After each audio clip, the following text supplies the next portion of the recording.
Pero además de ser una persona que se ha dedicado a desarrollar paquetes de R, también una persona que siempre ha estado muy preocupada de la diversidad de la comunidad de R, y eso se agradece profundamente.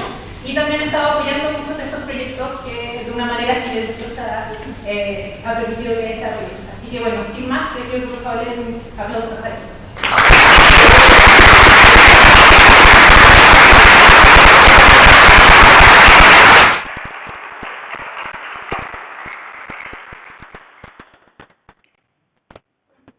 So I think this is, can everyone hear me okay?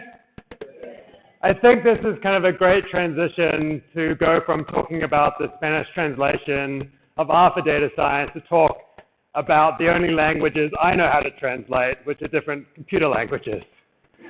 So what I want to talk about today is a little bit about how dplyr, through its different backends, can work with larger data sets.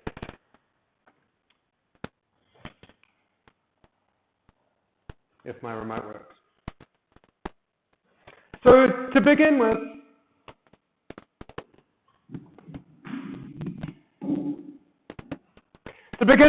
I want to talk a little bit about dplyr. So how many of you here have used dplyr before? Okay, awesome. Well, maybe I won't do too much explanation. But basically, I think dplyr is three things. So it's a collection of data manipulation verbs like filter and arrange and mutate and select and left join. It's also a tool that allows you to connect those little pieces together to solve complex problems. That's the pipe. And then finally, it's also a tool to program. By and large, dplyr is optimized for interactive use, for you iteratively exploring data sets and figuring out what's going on. But it also provides some tools to program with them, i.e. tidy evaluation. And so I think the most important verbs in dplyr, and I'm really mystified as to why my remote isn't working, are, first of all, filter, because often you want to take a lot of, you've got a big data set and you want to narrow it down to a small piece that you're most interested in. Mutate, which allows you to add new variables that are functions of existing variables. Group by and summarize, which allow you to collapse large quantities of data to the key summaries that help you understand what's going on. Arrange, to change the order. Left join, which allows you to connect on other data sets. And I think the last one is one of the most important, but most people don't know about it, which is semi-join. How many of you have heard of semi-join before? Okay, that's awesome if you have not, and it is also awesome that if you haven't, because I'm going to give you a little demo of why I think it's so important. So today I'm going to be using a pretty standard data set you might have seen before. This is the Nyc Flight Data Set, which has a bunch of information about flights leaving out of New York. So this is filter, right? We want to say all of the destinations. You know, the most interesting data is always data to do with you. And so these are the airports in Houston where I live. We can use that to filter those flights. We could create a new variable by the speed, for example, the speed, which allows there's the distance divided by the time. And then if we wanted to, we could plot that, which kind of shows something moderately interesting. Like as the flight gets longer, the average speed increases. And that's mostly because for very short flights, you're mostly taking off and then landing, and you have to do those at much lower speeds. We can group by and summarize. Here, I'm going to group by the destination, and I'm going to compute the average arrival delay, and I'm also going to count the number of observations in each group. And I think this is really important because if you just sort of naively arrange in descending order of delay, well, actually, let's find the airport that has the best delays, the shortest delays. You'll find, wow, let's look at this airport. On average, the flights arrive 22 minutes early. Of course, there's only actually one flight to that airport. So this is what typically happens in analysis, right? You can't solve it with just a single one of these verbs. You've got to string multiple together. I'm going to group by the destination, summarize to compute the average delay, the number of flights, only look at flights that have at least one per day on average, and then arrange to look at the ones that might actually be the best. Now, of course, these airport codes, some of them mean something to me, but most of them do not. So it would be really useful to join on some additional data. So we could do a left join with another data set that we have, the airport data set, which has the airport name, the airport, the 3-letter code, the name, and the location, and so on. So we can join that on to figure out exactly what these airports are, and maybe I want to just zoom in and look at the first few variables. So maybe just the destination, the delay, in, and name. Oh, okay. And you can see, well, Honolulu Airport, that's a good place to fly to for multiple reasons. This one's kind of interesting, right? We've got this STT has a missing value here. So that's kind of interesting that we've got an airport that there's something different about it, right? On average, flights arrive early at this airport, and we don't know what airport that is. There's something missing in the data set. It's very, very, very common. Now we could actually, and that reminds me, we could do this. We could, if we wanted to figure out what are all the airports we have in the flight data set. How do we do this? Let's do count dest. And then I could say, well, tell me all of the airports in this data set that don't have a match in the airports data set. So I could use an anti-join for this. And here I'm going to join anti-join on the airports. On the left-hand side is the destination, and the right-hand side is the FAA code. And this is kind of interesting. So this is telling me that there are 4 airports that I've got data for in the flight table that I don't have data for in this airports table. This is an anti-join, really useful way to figure out why don't my 2 tables match. And then the last thing we might want to use is a semi-join. So here I've just taken all of the flights, counted the destinations, arranged them in descending order of how many flights there are, and then just looked at the top 20. So I've got the top 20 destinations in here. And now I might want to say, well, give me all of the flights to those destinations. And I can do that very simply by using a semi-join. So normally, like with a left join or a right join, they add new columns. A semi-join doesn't do that. It just filters the rows. And so it's a really useful way of saying, give me all of the records in this table that correspond to this table. So here I can use it just to filter. So I'm looking at the biggest airports when I again do the summary of delays.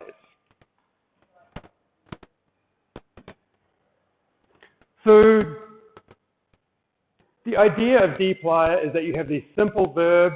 Each verb does one thing well, and then to solve a real data analysis problem, you string them together one after the next with a pipe. And the kind of idea here is, or my model, or certainly the way I do data analysis, is I do it wrong like 10 times before I do it right.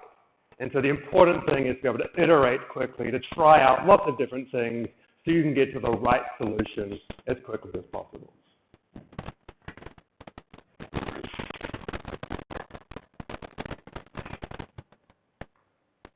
Now, as well as that, using dplyr interactively, at some point you're going to realize you've copied and pasted your dplyr code a bunch of times, and you might remember the rule of 3, which is whenever you've copied and pasted code 3 times, it's a really good idea to make a function.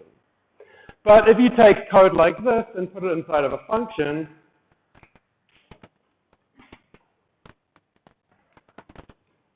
and now say, well, I want to be able to compute the delay grouped by any variable.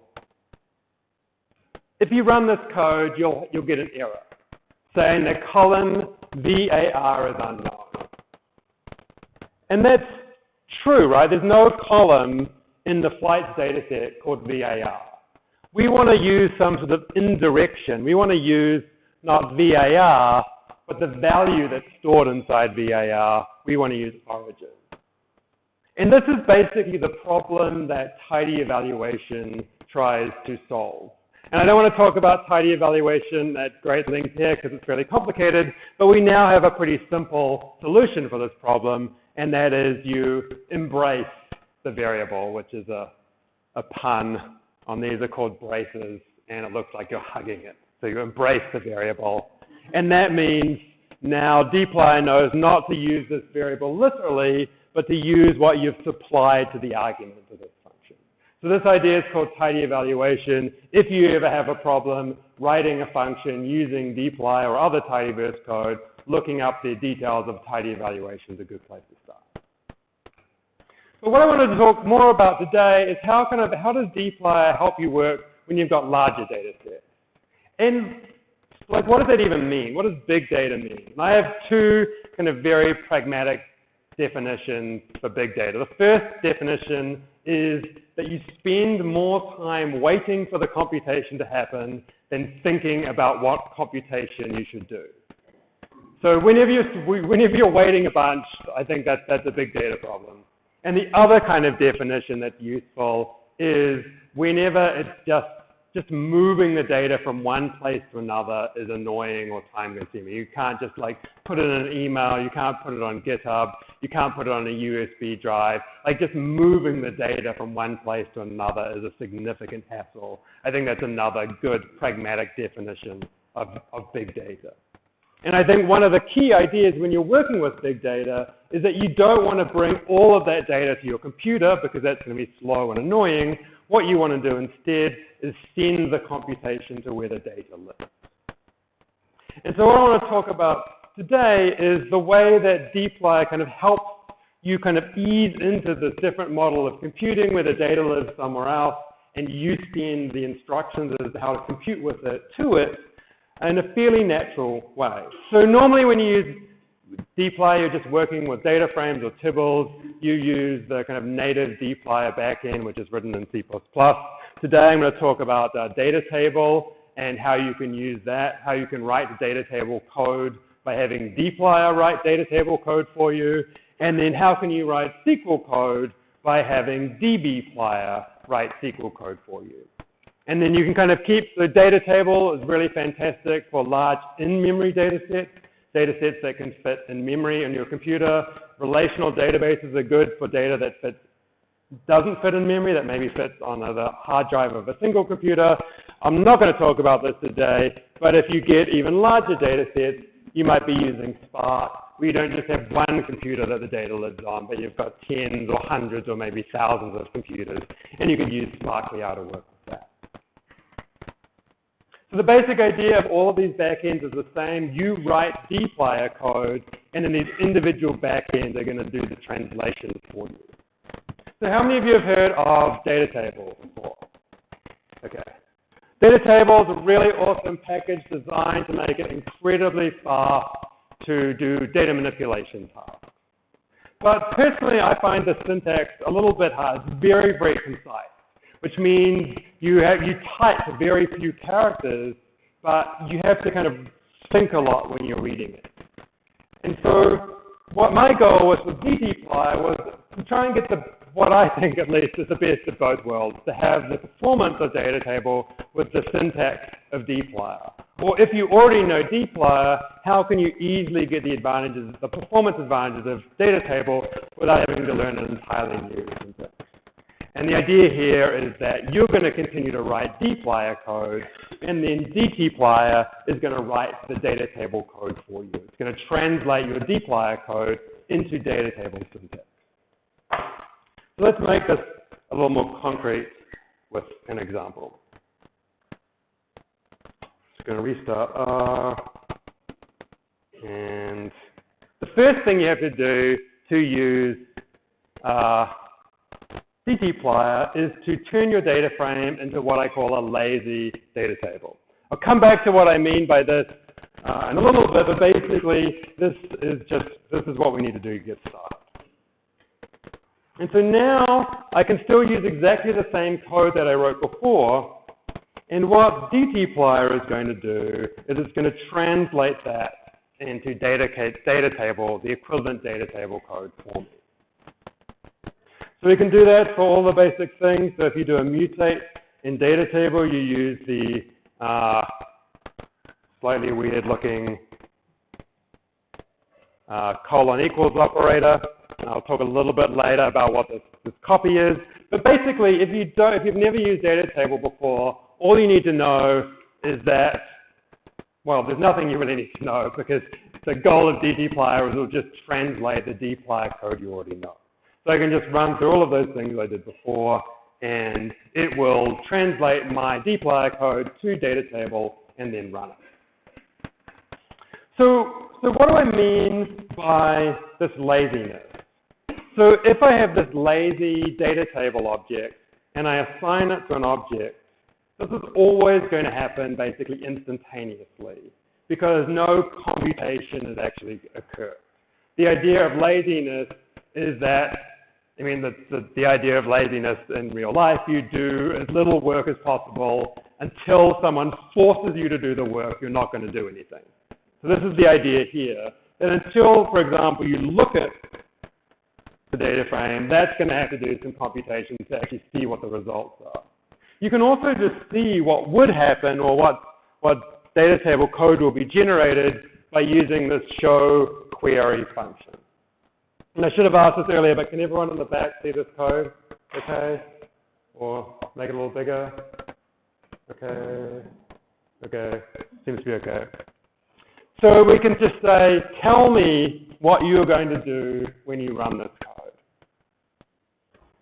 And then finally, you can actually force the computation by using a function like collect, which returns a tibble, or you can use as.dataframe if you want a data frame back, or as.datatable if you want a data table back.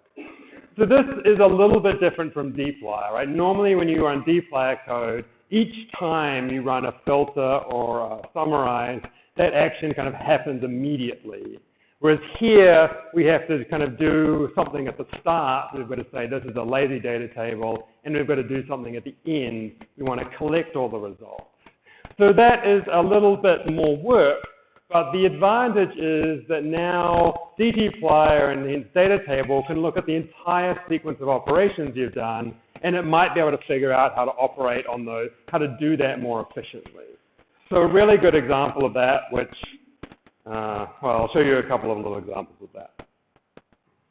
So one place where this arises is, so maybe you filter your data set and then you select some variables.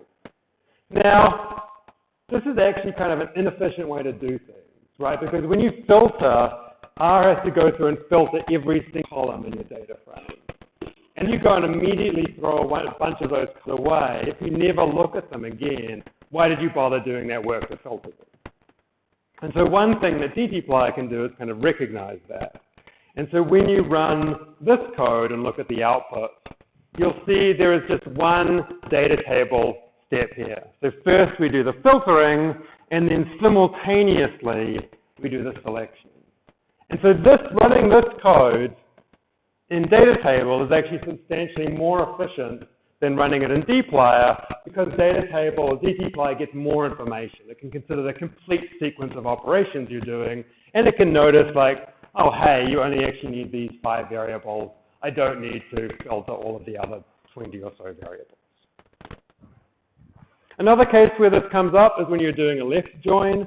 So for example, when you join on the airport data, and maybe you just want the name of the airport. Like if you did this with dplyr, it's going to join on it joins all of the columns in flight to all of the columns in the airport. And then in the next line, it immediately throws away like 90% of the work it just did. But when we do this with dplyr, again, it gets translated into a single data table sequence. The joins in data table look like this. You have and I always forget around which way around it is, but you've got the table that you're joining to and the table that you're joining from, and then what variables do you want in the output, and then how do you want to join those two data tables together. And again, this is going to be much more efficient because data table doesn't have to like move a bunch of variables around that you later throw away. Now, the other big difference between dplyr and data table is that data tables are mutable. And what that means, let's just create a little data table. Just make a little variable. Let's call this DT1, we'll call this DT2. We'll just make that DT1. And actually, let's do this. Let's do this first with a data frame.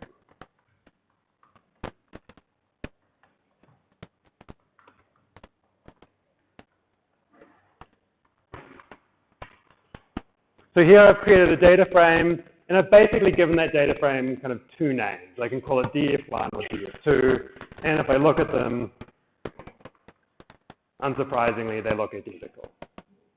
So what happens if I add a new variable to df1? What happens to df2? So if I look at df1, obviously it gets a new column called y. What happens if how many variables is df2 going to have? It's just going to have that column x. Because whenever, and normally in R, whenever you think you're modifying a variable, you're actually creating a copy of it and modifying that. And that's one of the things that I think it makes it much easier to reason about your R code, because you know things are never kind of going behind your back and changing an object that you have.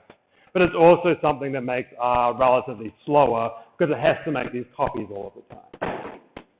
The data table, if we do write the similar thing in data table, and hopefully I can remember how you write this in data table, you use this special operator. Oops, I need to run this code first. It would help if I loaded data table first. So if we look at DT1, you see it has those columns X and Y just as when I was working with the data frame, but when I look at DT2, it's also been modified. And so this is one of the features of data table that makes it incredibly fast, because it can modify objects in place. It doesn't have to make copies. This is something, however, I just sort of don't like this. It feels like someone can go behind my back and change my data frame. And it's certainly not compatible with the idea of dplyr, because dplyr, as I'll talk about shortly, also works with databases. And when you have dplyr code, if you have something that's in a database and you go dt and you mutate it,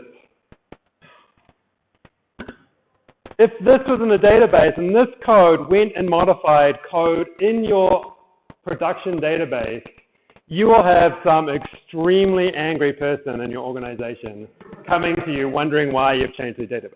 Now, actually, that's unlikely to happen, because that person would never have let you change the database in the first place. You'll actually just get an error saying you're not allowed to modify this table. But I think this idea is it's really important to dplyr, that every time you think you're modifying a data frame, you're actually creating a modified copy, so things are not changing behind your back. So how do we kind of reconcile that? How do we combine this idea of dplyr that you want to have these immutable, these unchanging data frames, with this idea of data table, which wants to be able to modify in place so that you have better performance? Well, and the way that we kind of reconcile that is that when we're generating data table code, we will dplyr will automatically copy the data frame if it looks like if you're doing any data table operation that would otherwise modify it in place. So it will create one copy for you. And it does this as kind of smartly as possible. So if you do two mutates, if you do one mutate and then do another mutate, it's not going to have to copy the data frame twice. It's only ever going to copy it. There are other cases where it kind of looks like you are modifying, if you do a filter and then you add a variable, you're not actually modifying the original data table in place. So dplyr knows that, and knows because you've done a filter, you've kind of created an implicit copy of the data frame, because now you've had to filter the rows, so you've got a different object now, and so it doesn't create a copy there. And then finally, if you really want to, if you really don't like this idea of immutability, you can opt out and you can create a data frame, a new copy. So this is kind of, I think, one of the challenges of, one of the challenges of translation. When you're translating between two languages, and like the words mean slightly different things. It's hard to have like a perfect one-to-one translation. And so this is sort of one of the places when we're translating between dplyr data table code, things get much more complicated because of this sort of semantic mismatch. Now, how does this end up working in terms of performance? So let's compare. And to do this comparison, I'm going to use a really cute, and I use cute in both a positive and a negative sense, a really cute way to create a function, which is if you start a Magritte pipeline with a dot, instead of an actual object, it's going to create a function. It kind of, instead of actually doing the stuff in the pipeline, it creates a like pipeline recipe that you can then apply to other data frames or other objects. So here, if I just print this out, you'll see this is a functional sequence. It groups, then summarizes, then filters, then arranges. And so I can use this with the benchmark function to kind of compare the performance of taking my lazy data table object, applying that sequence of operations to it, and then collecting the results to exactly the same thing, but directly with dplyr. And you can see in this case, it took, on average, about 9 milliseconds to do it with data table, and it took about 30 milliseconds to do it with dplyr. So there's substantial performance benefits to using data table. Now, of course, in this case, it's like 3 times faster is one way to think about it. The other way to think about it is that it's 22 milliseconds faster. And so in this case, you've just spent 15 minutes learning how to do this. You're going to have to save a lot of 22 milliseconds before this is useful. But when you're working with larger data sets, and this is a pretty small data set, this gets much, much more important. The other thing you might want to ask, well, what's the cost of doing this with dplyr rather than learning data table and writing data table code directly? And so what this benchmark does is it compares just running that sequence of operations, which just does all the computation, which generates the query, that generates the data table code, with actually doing all of that and executing the data table code.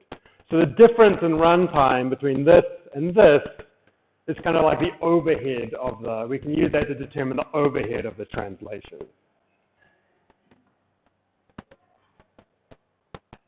And so in this case, it takes about 1 millisecond to generate the translation, and it takes about 10 milliseconds to actually do it. So this is a pretty high overhead, right? This is adding like 10% of the time of this is this additional overhead from dplyr. But what's important is that overhead is proportional to the size of your pipeline, not the size of your data set. So if we load in a larger data set, so I dug this up on my computer, but this is the complete, all of the flights in the US from 2013. There's about 6 million observations here rather than 300,000. It's about 20 times bigger. If I redo that benchmark,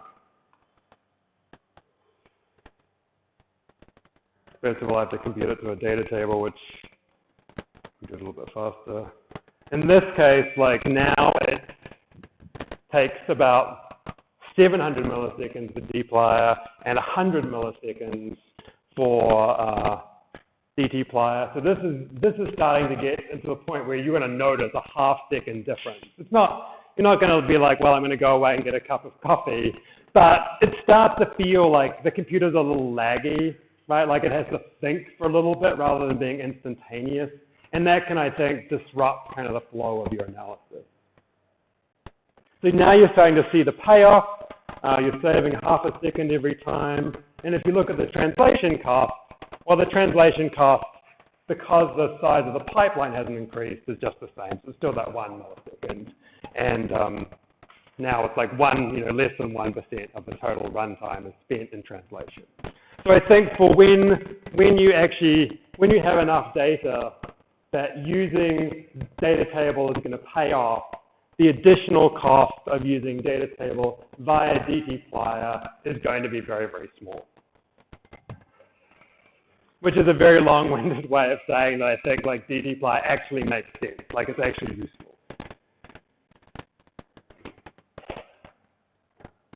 Okay, so I talked about kind of three things here, this sort of idea of laziness versus eagerness.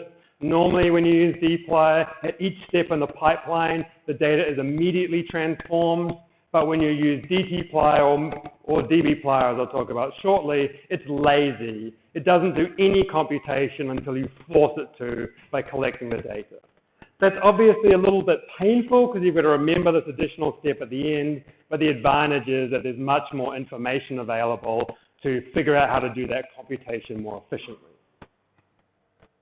We'll talk a little bit about how data tables are mutable. You can change them in place. dplyr basically never modifies things in place, so we need to figure out how to combine that, kind of figure out how to overcome that semantic difference in our translation. And then finally, a little bit about the performance. It costs maybe a few milliseconds to do the translation from dplyr into data table. That is proportional to the number of steps in your pipeline, not the size of your data set. So generally, I think dplyr is going to make, if you've got something in dplyr that's painfully slow, you should be able to try it out with a couple of lines of code and potentially get a big performance improvement. Now, the other thing that's much harder to kind of quantify is maybe like I have had to write code that takes your dplyr code and translates it to data table code. And maybe I haven't done a very good job of that. Maybe I've generated like suboptimal translations that might not be as fast as you could, you might be able to write faster data table functions. Now, I've tried to overcome that by like talking to people who are really good at data table as much as possible. And fortunately, it seems like the design of dplyr, if I do discover there's a better translation, it's pretty easy to implement that.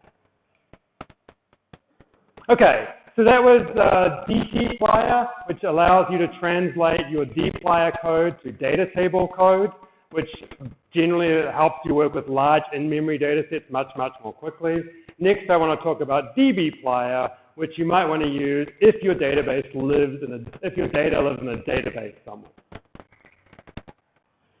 And so generally in R, when you want to get data either into or out of a database, there's at least two packages in play. Typically, you're going to use the DBI package. DBI stands for, I think it stands for database interface. It's basically a standard. It gives you a standard set of functions for connecting to any database.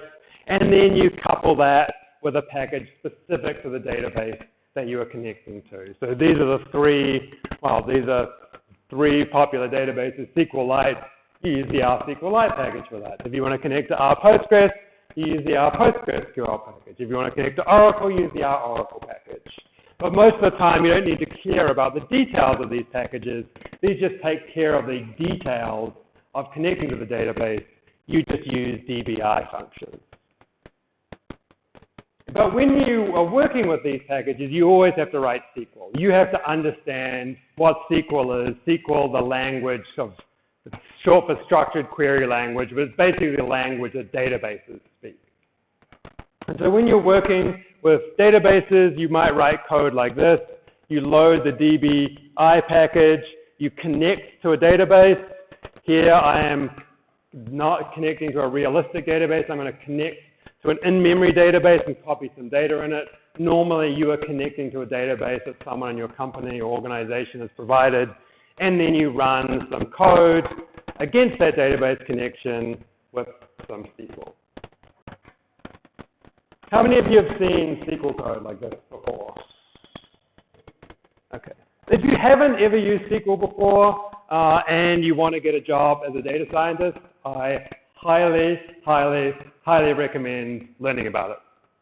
And kind of fortunately, if you know dplyr, you've got kind of a heads up because there's often a pretty straightforward translation from this SQL, select year, month, and day. Well, select is basically the same as select in dplyr. Select those variables from the flights data frame where That's not dplyr code. It's not quite that simple. And then filter it to select this destination. So the basic operations in SQL are very, very similar to the basic operations in dplyr, and that's not a surprise because dplyr was very heavily influenced by SQL. One of the things that is kind of annoying about SQL is that you have to write these things in exactly this order every time. It always goes select from where. You can never change the order, even if it might make it easier to understand for your specific case. And so as you write more complicated code, so here select destination, I want to compute the average of the arrival delay as a new variable called arrival delay from the flight data set, group by destination. That's very similar to this dplyr code. But again, personally, I think this is a little easier to understand because the group by comes before the operation. Like when you read this SQL code and you see average, you kind of immediately have to think, well, this is average is an aggregate operation, so I'm going to expect somewhere later that there's going to be a group by. Where I think saying like up front, we're going to group by this variable and then do stuff to it, I think that's a little bit easier to understand. So by and large, I think like if you are familiar with dplyr in maybe a day, you can figure out the basics of SQL. I should say SQL is like an absolutely immense language. Like if you want to understand all of it, it's like, I don't know, there's probably like 10,000 pages of PDFs you'd have to read. But fortunately, the only SQL command, basically, that you need to know as a data scientist is the select command, because that's what gets data out of a database. And that's normally what you care about as a data scientist. You want to get the data out of the database and into R so you can do stuff with it. The people looking after your database, the database administrators, data engineers, they have to care much more about how do you actually do this all efficiently, how do you pull the data into the database quickly, and then how do you make the data scientist queries run as quickly as possible. But there are like a few kind of really annoying little differences. Like for example, in R you use double equals, but in SQL you use single equals, and in R you can use double quotes or single quotes for strings, but in SQL you can only use single quotes. In SQL, well, it's not called mean, it's called AVG. You don't use the caret to do raise to square things, you use the power function. So if you're like writing some R code and writing some SQL code, I think it's really hard because you've like got to constantly like context switch, and there's all of these little differences that will trip you up. So I kind of thought, well, like, can we try and automate this translation? So can you just write R code, and can we figure out how to translate it into SQL for you? And that's basically the idea of dplyr. So you write your regular dplyr code, you use dplyr in the back end, and that writes the SQL code for you. I still think you should learn SQL, but in a lot of cases, because you want to be able to like know what dplyr is doing, but I think this can be like a really nice way to actually learn it, because you can write the dplyr code and then see what you get. So I'm actually going to create a database. I like to use SQLite because it allows you to create like a database and then throw it away like 15 minutes later, which is generally how I use databases because I'm doing them in a demo. Generally, you will, someone in your organization will have told you, we use a Postgres database at this URL and this port, these are your username and password, and that's how you would connect to it. Okay, so now I have, again, the flight data set. It behaves basically the same way as that flight data set, data frame I've been using the whole time, but this time it's actually stored in the SQLite database. And so I can again work through some of that code I ran before. So I could take the flights database, group it by destination, and then summarize it. And let's see what query that generates.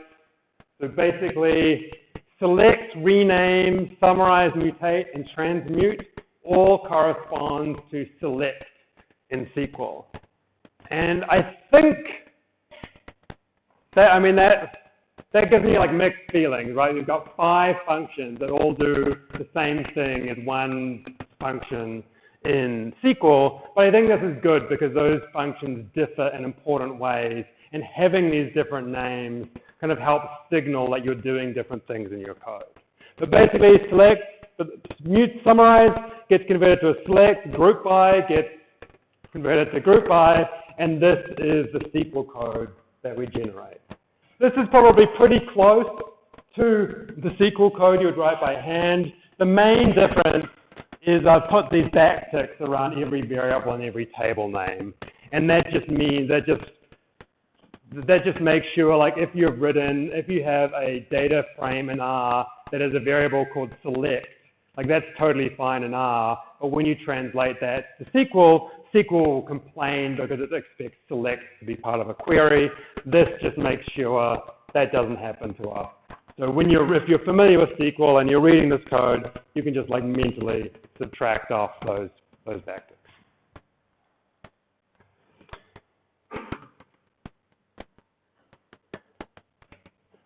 The other thing one of the things that I find, like when I write, I did a little project last Christmas, like when I have Christmas break, like the things I do for fun are like data analyses.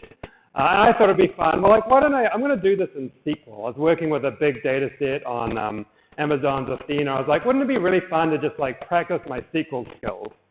I did that for like, I don't know, 2 hours before I became so frustrated with SQL. And this is like my main frustration. So here I've done a mutate where first of all, I divide the air time by 60 to convert it from minutes to hours, and then I convert the speed from distance to air time. So you can't do that in a single select statement in SQL. You've got to do what's called a subquery. So here, where I say from, normally I'd have the name of a database table or a data frame there. Here I have another select query. So this select query, first, this divides airtime by 60, and then this query can then use that airtime variable to compute speed. And so if you're working a lot with SQL, or at least when I'm working a lot with SQL, I find this really, really annoying. And so this is one of my favorite features of dplyr, is that it automatically generates all of these subqueries for you. Now, sometimes it generates like way more subqueries than you would normally write by hand, but most of the time that's fine. So we can also, other translations, filter becomes where, arrange becomes order by, and head becomes limit. So here I have a sequence where I filter to find all the planes going to Houston. I select these variables, I arrange in decreasing order of distance, and then I look at the head, and then that generates this single SQL statement. So again, this is one of the advantages of the laziness, because dplyr can look at the whole sequence of calls. It can generate like a kind of the most natural SQL. It doesn't have to do each operation. It doesn't have to turn each operation into a different query. So this laziness is really important for performance here. And then functions like left join in R become left join in SQL. And then when I look at code like this, this is not like SQL code you would probably write yourself, because it's like very, very explicit. It includes this possibly unneeded subquery here. It calls everything left-hand side and right-hand side.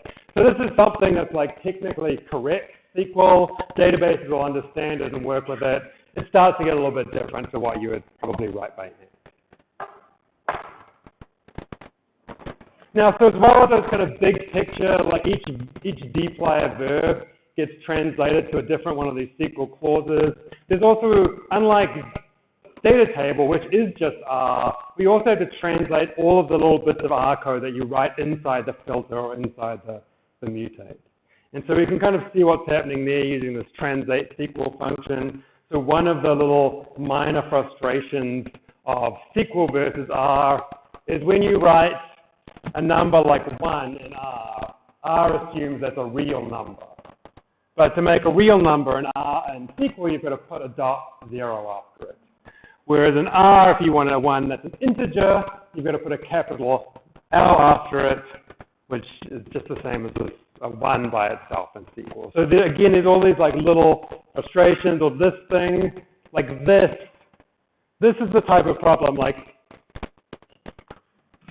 log in R and in SQL have the arguments in the opposite order. Like this, if you switch the arguments around, it's still going to work.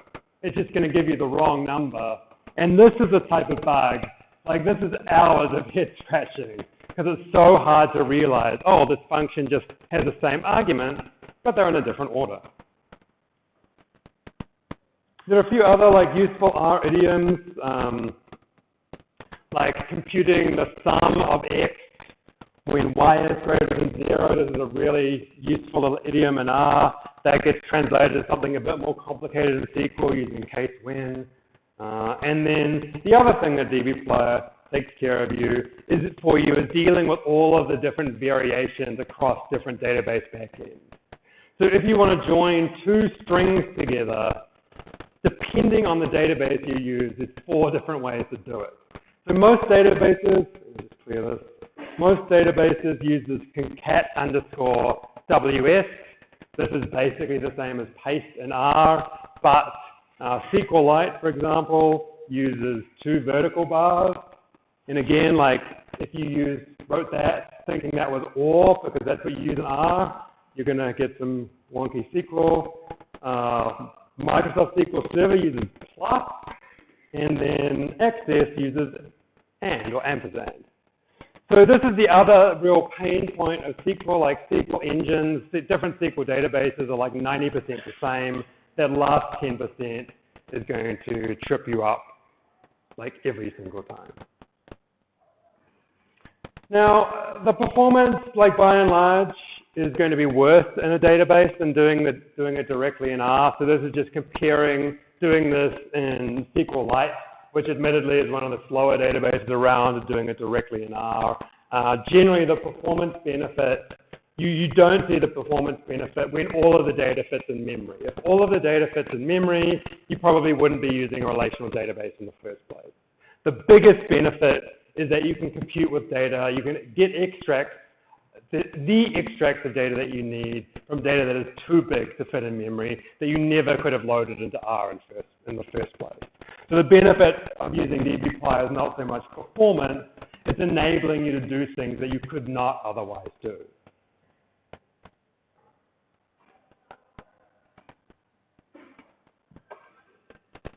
So to kind of sum up, you might have a big data problem if you spend a lot of time waiting for stuff to happen, or it's just painful to move the data around.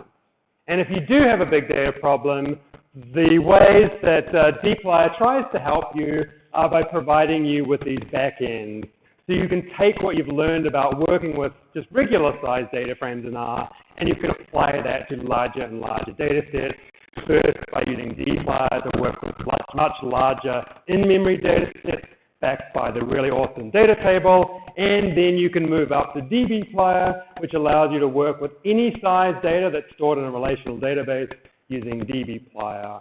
You still need to learn something about these tools. I think it's really dangerous to, I guess it's the same as like you don't want to rely on Google Translate for like a really important communication with someone. You don't want to rely on completely automated translations. You want to be able to like check that do they still make sense? Are they doing exactly what I want? I think it's still valuable to learn how to use data tables. It's still valuable to learn how to write SQL, but dplyr and dbplyr allow you to get started much, much more quickly. Thank you.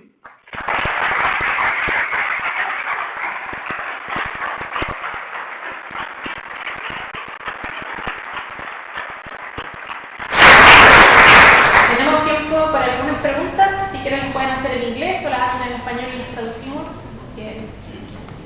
Rodolfo. What's the difference between the embrace operator and the prime operator in Ivan? So the question is basically about this slide.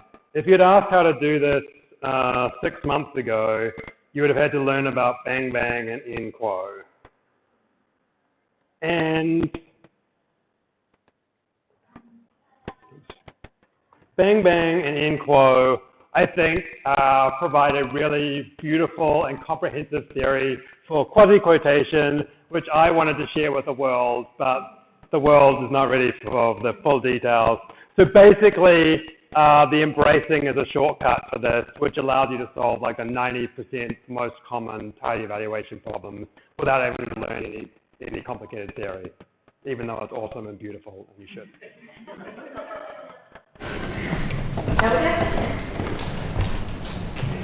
Thank you for your talk, Hadley. It was lovely. It's a meta question. Why did you change your theme from dark in the tutorial to default this talk?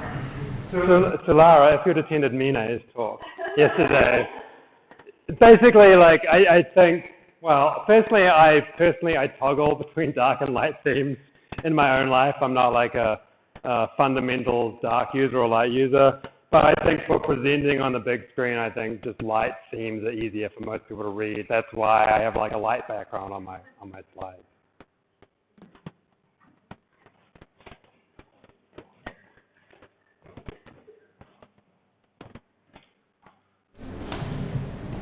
Hello, Hadley. Thank you for the presentation. It was really nice. I have a question in regards if there is a limit. Because when you use dplyr, what's happening, you make transformations, a lot of operations, and then it's translated to a SQL query. Yes. Is there a limit to the size of the query? It is, and it's... And if there is, what can you do about it? So there is, but I think practically you don't need to care about it. And my evidence for this is this model DB package by Edgar Ruiz, who's also at our studio. And it basically allows you to take models you fit in R and score them in the database by generating SQL. And so like if you do a k-means, it generates like SQL like this. Or if you generate, I could have sworn there used to be a random forest example, which generated like megabytes of SQL.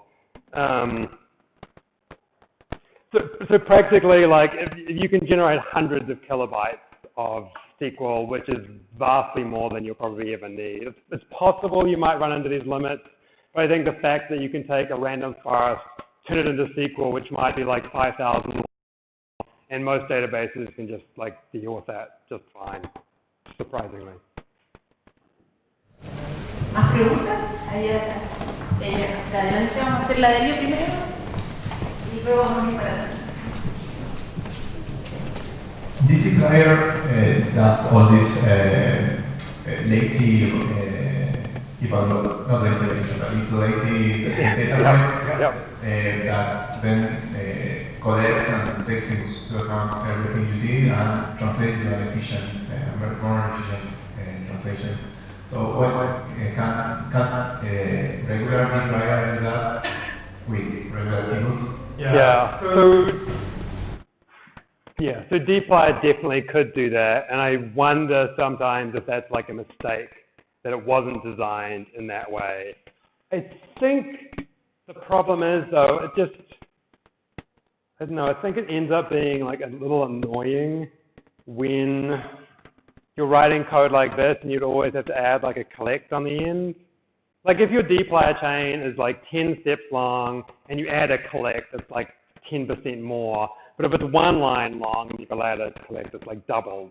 And so I think that friction it's sort of annoying enough that I wouldn't want to do it by default, but certainly you could imagine like having a lazy df that worked in the same way as like data frames did. And I think if you're going to do that, the problem with that then, I think I certainly could write that. And then I would have to like read a bunch of like database papers about like how do you do query optimization, and then I have to like replicate like the last 40 years of development by thousands and thousands of people in databases. So like, why not just let the databases do that? I mean, you know, it's not completely unworthwhile. I just think it's like a really big job.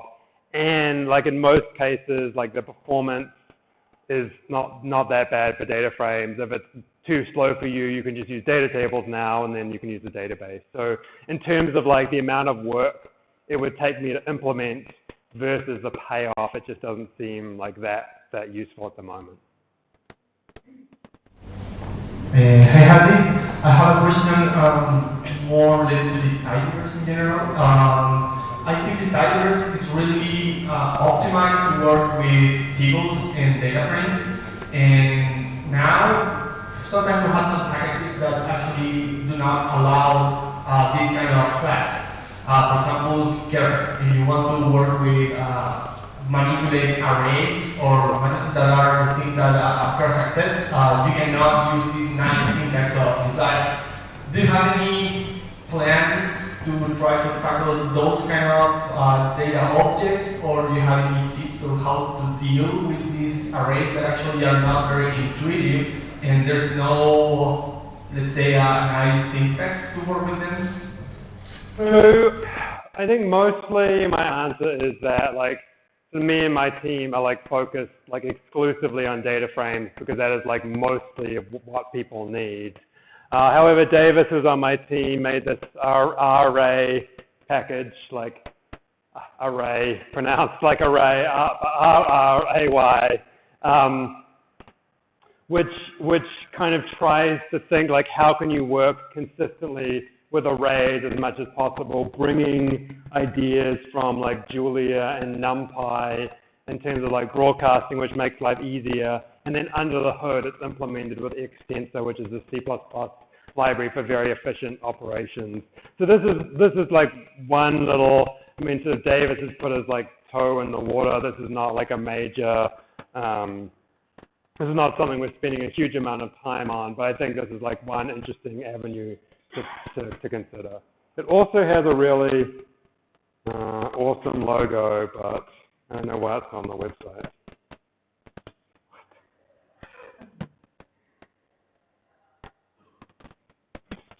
I think I've already filed an issue about this, but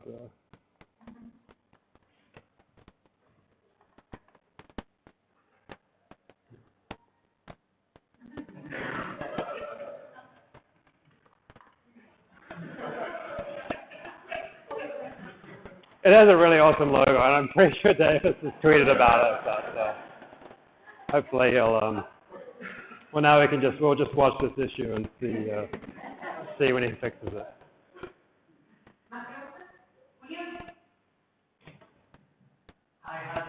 I'm seeing that you just shown some data sources reaching different data sources. Is there any plan to get streaming back?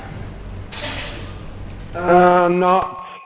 So streaming data is hard because it keeps changing, obviously, and that makes it like a hard it makes it hard to fit into the model of like Tibbles, which if you talk about like immutable and unchanging. You know, one way to do it is to work through something like the promises package,